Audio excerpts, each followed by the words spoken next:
إنما التوبة على الله للذين يعملون السوء بجهالة ثم يتوبون من قريب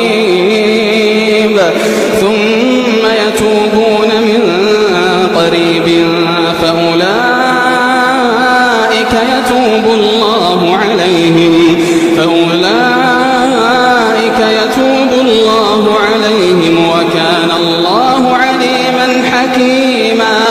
وليست التوبة للذين يعملون السيئات حتى إذا حضر أحدهم الموت قال إني تبت الآن ولا الذين يموتون وهم كفار